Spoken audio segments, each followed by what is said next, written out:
मित्रांनो, खरीपच्या पीक विम्याचं वाटप हे राज्यामधील शेतकऱ्यांच्या खात्यामध्ये जमा होण्यासाठी 15 जानेवारी पासून सुरुवात होणार आहे। आता याच्यामध्ये ज्या ज्या शेतकऱ्यांची अंतिम आणीवारी ही 50 पैशापेक्षा कमी आलेली आहे, तर अशा सर्व शेतकऱ्याच्या अंतर्गत पात्र आहेत आणि या शेतकऱ्यांच्या खात्यामध्ये सरसकट खरीपचा पीक विमा वाटप केला जाणार आहे।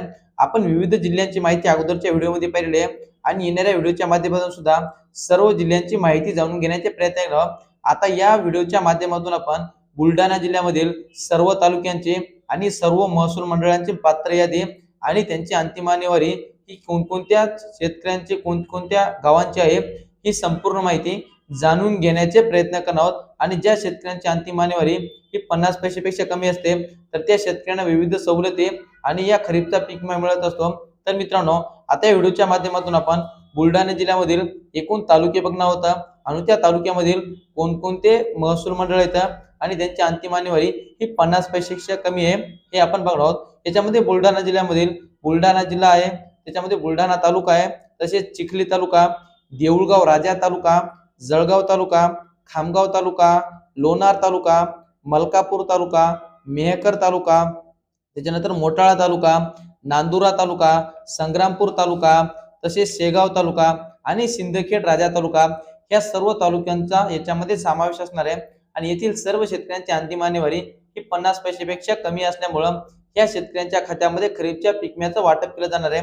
आता या तालुक्यामध्ये कोणकोणते महसूल मंडळे पात्र येतात त्यांची पूर्ण यादी आपण बघणार आहोत। याच्यामध्ये सर्वात प्रथम म्हणजे सिंदखेड राजा तालुका याची आपण माहिती बघणार आहोत। या तालुक्यामधील आता जे काय महसूल मंडळ येतात याच्यामध्ये दुसरबीड महसूल मंडळ, किंगाव राजा महसूल मंडळ, मलकापूर पांगरा महसूल मंडळ, साखर खेरडा महसूल मंडळ, शेंदुर्जन महसूल मंडळ, सिंदखेड राजा महसूल मंडळ आणि सोनोशी महसूल मंडळ या सर्व महसूल मंडळामधील शेतकऱ्यांची अंतिम आणीवारी ही 50 पैशापेक्षा कमी असल्यामुळे या शेतकऱ्यांच्या खात्यामध्ये खरीपच्या पीक विम्याचं वाटप केलं जाणार आहे।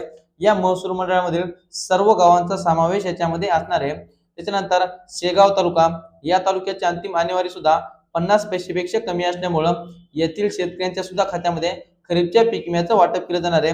याच्यामध्ये आता जळंब महसूल मंडळ, या महसूल मंडळामधील जेवढे शेतकरी आहेत, जेवढे गाव आहेत त्या सर्व शेतकऱ्यांच्या खात्यामध्ये खरीपच्या पीक विम्याचं वाटप चालू केलं जाणार आहे। त्याच्यानंतर जवळ बुद्रुक महसूल मंडळ, मानसगाव महसूल मंडळ, मातारगाव महसूल मंडळ आणि शेगाव महसूल मंडळ हे सर्व महसूल मंडळे यांच्या अंतर्गत पात्र आहेत आणि या महसूल मंडळामधील जेवढी गाव येतात त्या सर्व गावातील शेतकऱ्यांच्या खात्यामध्ये या पीक विम्याचं वाटप चालू केलं जाणार आहे। त्याच्यानंतर संग्रामपूर तालुका, या तालुक्याची अंतिम आणीवारी सुद्धा 50 पैशापेक्षा कमी आलेली आहे। म्हणजे या तालुक्यामधील जेवढे महसूल मंडळ येतात त्या महसूल मंडळामधील गावामधील सर्व शेतकऱ्यांच्या खात्यामध्ये खरीपच्या पीक विम्याचं वाटप चालू केलं जाणार आहे।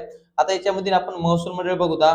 पहिला महसूल म्हणजे बावनबीर महसूल मंडळ, त्याच्यानंतर कवठा महसूल मंडळ, पाथर्डी महसूल मंडळ, संग्रामपूर महसूल मंडळ आणि सोनाळा महसूल मंडळ या सर्व महसूल मंडळामधील शेतकऱ्यांचे जे काही गाव आहेत त्या सर्व गावामधील शेतकऱ्यांच्या खात्यामध्ये खरीपच्या पीक विम्याचं वाटप चालू केलं जाणार आहे। त्याच्यानंतर नांदुरा तालुका, या तालुक्यामधील चांदुरा बिरसवा महसूल मंडळ, महाळुंगी महसूल मंडळ, नांदुरा बुद्रुक महसूल मंडळ, निमगाव महसूल मंडळ, सेंबा महसूल मंडळ आणि वाडनेर महसूल मंडळ या सर्व महसूल मंडळातील जेवढी गाव आहेत त्यांची अंतिम आणीवारी 50 पैशापेक्षा कमी आलेली आहे।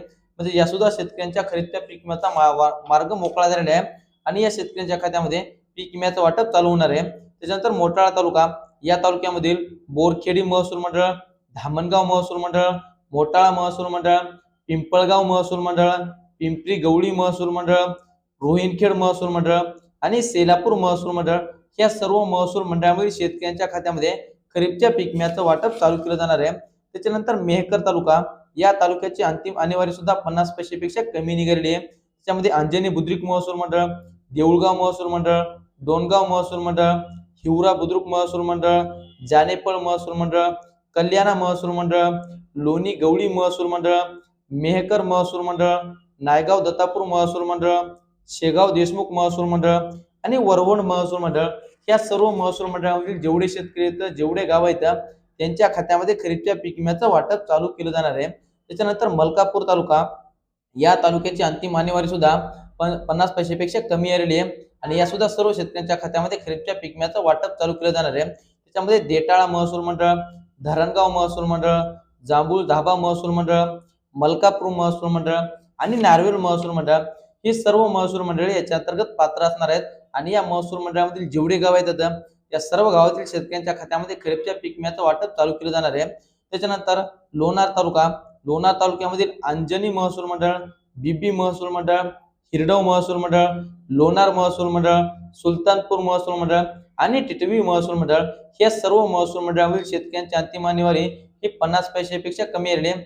म्हणजे या महसूल मंडळामधील जेवढे गाव आहेत, जेवढे शेतकरी आहेत त्यांना खरीपच्या पीक विम्याचं वाटप चालू केलं जाणार आहे। त्याच्यानंतर खामगाव तालुका, या तालुक्यामधील आडगाव महसूल मंडळ, आटळी महसूल मंडळ, आवर महसूल मंडळ, हिवरखेड महसूल मंडळ, जानुना महसूल मंडळ, कालेगाव महसूल मंडळ, खामगाव महसूल मंडळ, लखनवाडा महसूल मंडळ, पळसी महसूल मंडळ, पारखेड महसूल मंडळ, पिंपळगाव राजा महसूल मंडळ आणि वाजहर महसूल मंडळ या सर्व महसूल मंडळाची अंतिम आणीवारी 50 पैशापेक्षा कमी आलेली आहे।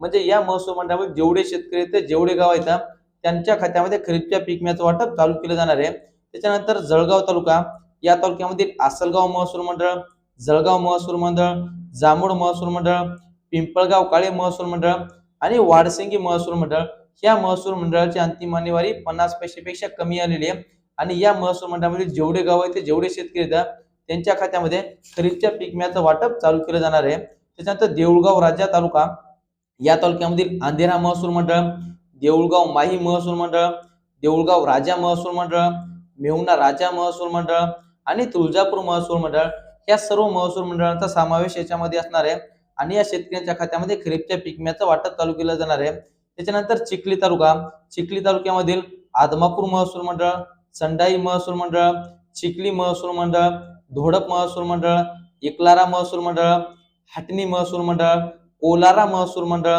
मेरा महसूल मंडळ, पेठ महसूल मंडळ, शेगाव महसूल मंडळ आणि उंदरी महसूल मंडळ या सर्व महसूल मंडळामधील शेतकऱ्यांचे अंतिम आणीवारी ही 50 पैशापेक्षा कमी करण्यात आली आहे। म्हणजे या महसूल मंडळात जेवढे शेतकरी आहेत, जेवढे गाव आहेत त्या सर्व गावांमधील शेतकऱ्यांच्या खात्यामध्ये या खरीपच्या पीक विम्याचं वाटप चालू केलं जाणार आहे।